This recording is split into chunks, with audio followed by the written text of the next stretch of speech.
Yo, what is up, guys? My name is Jax, and we are doing the review of the Razer Viper Ultimate mouse. Now, I picked this one up because my previous Razer mouse was a little bit unresponsive in certain scenarios, even after restarting my PC. I've always had this one. I believe this is the Razer Naga. This is a beautiful mouse as well with the keypad on the side. I really enjoyed this one. It's a good comfort level and whatnot. But I always use it as a backup mouse for with my laptop. Now, I needed a new one for my desktop. At the moment, I'm using a Mac, but it works with Windows just fine as well. So, some of the features to do with this one. Optical mouse switch. Okay, cool. 5 onboard memory profiles. I don't really use anything more than one memory profile anyway, so we don't need any more than that, but that's all right. The focus, 20,000 DPI optical. That sounds pretty impressive in comparison to some of the other mouses available on the market. And obviously it's got the different RGB lighting throughout it as well. And the wireless speed, they're saying it can be up to 25% faster than actual wired mouses as well, which is pretty ridiculous when you think about it. But this is a wireless mouse. So as you guys can see on the back, we have the little charging dock as well as the little USB dongle there. So basically we're just going to open this one up and see what it's like. I want to see what it's like usability wise, and we'll see how we go from there. Let's do it. Alright, so the next stage is to open this guy up. So we switched over to the iPhone to be able to record. This is a beautiful packaging as well. That is really, really nice. It's got the magnetic part on the side, which is awesome. But yeah, we've got the little charger port here. So this is a little low profile thing. And this also has the RGB light up with it as well. So I'll be able to store that one on the desk. I'll probably put him back here. So it'll be easy for the mouse to go onto. And then that means that I also not need my bungee mouse anymore, my bungee holder, which is also from Razer apparently.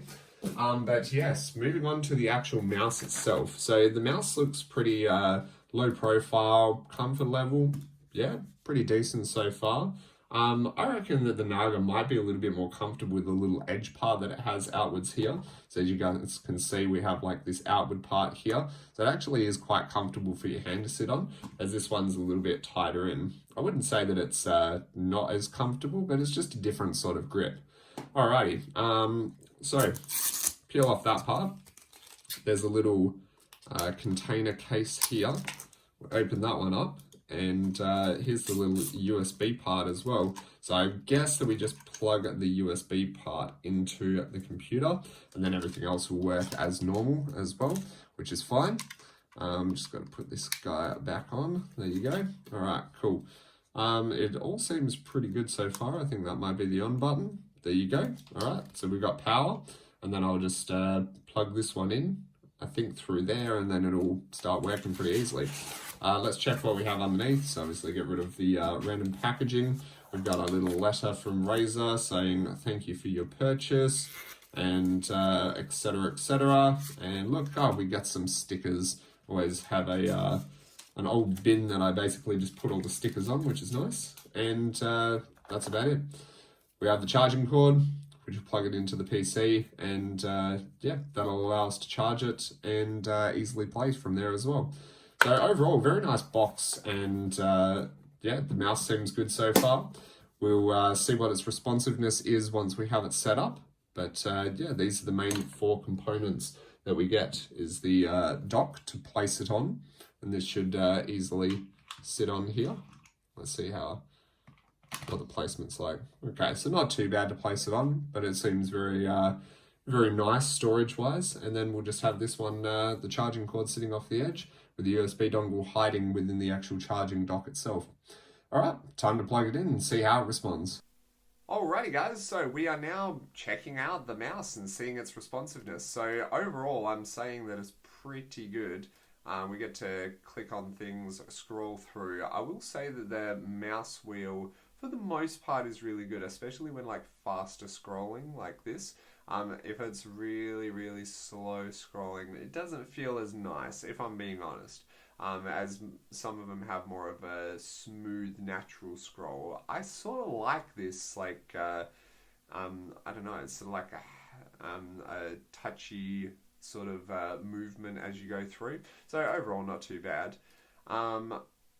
movement wise, pretty happy with it. And there's a button on the back of this which you can press to adjust the different settings of it. So yellow is the like highest one where you can just move it around. It's really smooth.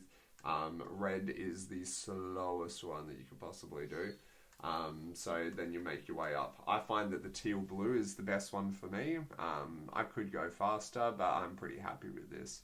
Yeah, scrolling wise, not too bad. We have the 4 buttons on the side, so 2 on this side and 2 on the other side, which is a lot less than something like the Razer Naga, which has like the 12 buttons on the side, plus these 2 to change the scrolling and whatnot. But yeah, overall, I think that this is a low profile design, nice and easy to use in comparison to the Razer Naga, the wired one that we have.